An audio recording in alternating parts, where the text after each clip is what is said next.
Good afternoon, all of you. Now, the next topic is Industrial Revolution history.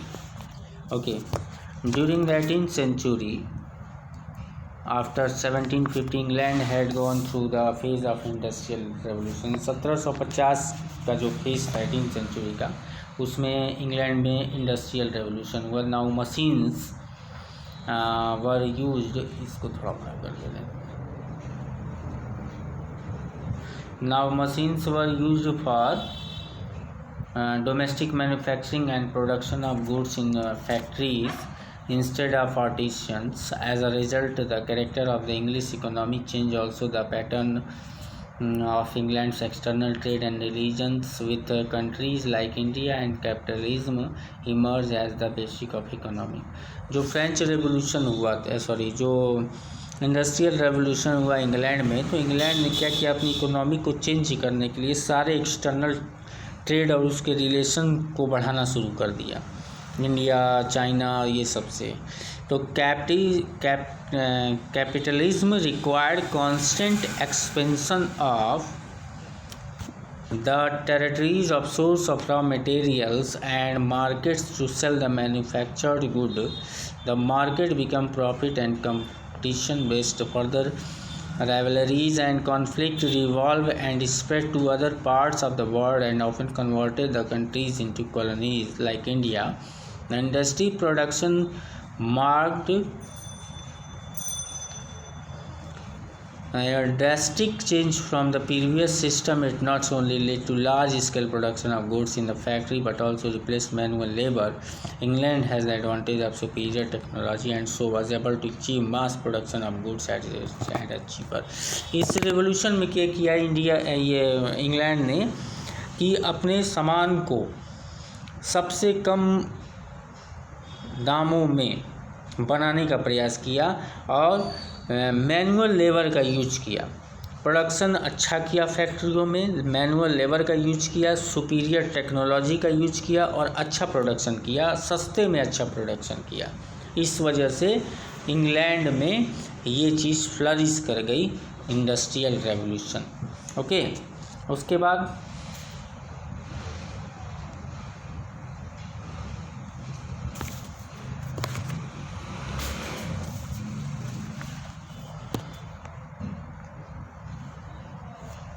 Cast sold at the cheaper rates in the colonies, which distributed their export market, and as a result, India became an importer of textile from the England in 19th century. However, India was a major producer and importer of cotton textile till the 18th century. An entire process of change has been termed as a deindustrialization. Okay और इस तरीके से India का production जो है textile में सबसे ज़बरदस्त रहा, वो इम्पोर्टर हो गया. ठीक है, कॉटन टेक्सटाइल का 18th सेंचुरी तक, और इंग्लैंड भी अपना उधर में बढ़िया कर रहा था. तो इस तरीके से डी इंडस्ट्रियलाइजेशन आ गया. अब ये ब्रिटिश के समय में इसमें क्या चेंजिंग आई. Till the closing of 19th century, British were changing their position from the traders to masters of the India subcontinent. और 19th सेंचुरी ख़त्म होते तक ब्रिटिशर्स जो थे उसने क्या चेंजिंग की, अपनी पोजीशन को चेंज कर लिया. व्यापारी से मास्टर बन गए वो, मतलब ट्रेडर्स से मास्टर बन गए वो. ठीक है, पूरे इंडियन सब कंटिनेंट में.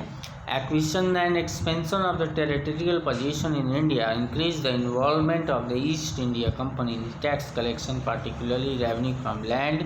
The different British policies like creation of colonial state had a profound effect on the Indian society.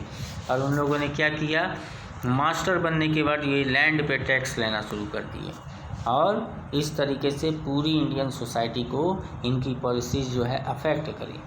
अब source of history of the modern period क्या था. The source of information about the period can be divided into two category. दो category में divide किया गया. पहला primary source, दूसरा secondary source.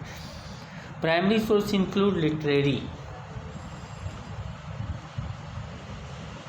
Literary source like government reports, literary and artisan evidence of proofs, that is file, books, painting, and archaeological remains such as monuments and artifacts. Secondary source include articles, report, books and review. First primary source में क्या था कि books, file, painting, ये सब चीज़ें आई, archaeological remains आए, monuments आए, और सेकेंडरी में है जो आर्टिकल्स, रिपोर्ट्स, बुक और रिव्यू आया इसमें। ठीक है, तो इस तरीके से ये चीज़ आई। ठीक, उसके बाद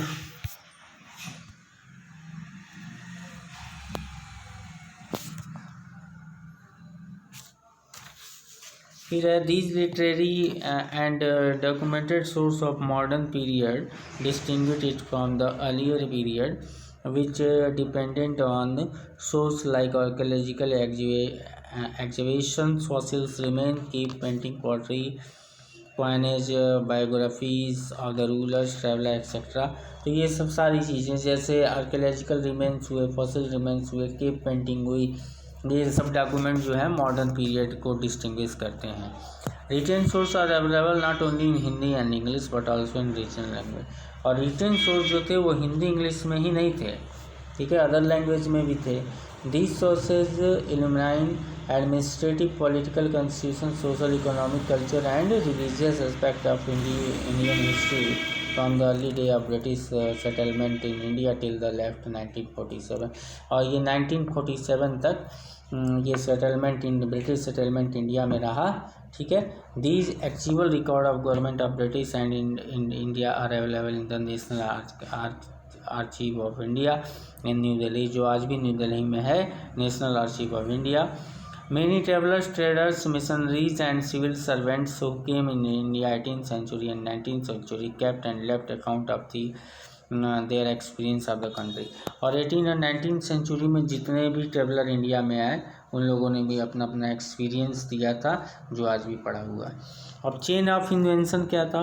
need is the father of invention. आवश्यकता आविष्कार की जननी होती है। The revolution began in the textile industry in large quantity of cotton were imported from India. Spinning it, weaving it, thread into cloth required new machine. Thus, the first invention was the flying shuttle by Kay and the spinning jenny by Hargreaves, which spin of cotton faster. हारग्रीवेस जो था और जो के थे उन्होंने पहला invention किया flying shuttle का। ठीक है, इस तरीके से ये सारी चीज़ें इधर में थोड़ा बहुत ही कौन क्या आविष्कार किया बुक में ये सब देख लीजिएगा, बहुत ज़्यादा इम्पोर्टेंट नहीं है। और क्वेश्चन आंसर जो है इसका fill in the blanks, match the following, ये सब कर लीजिएगा। क्वेश्चन आंसर इसका हम कल करवा देंगे।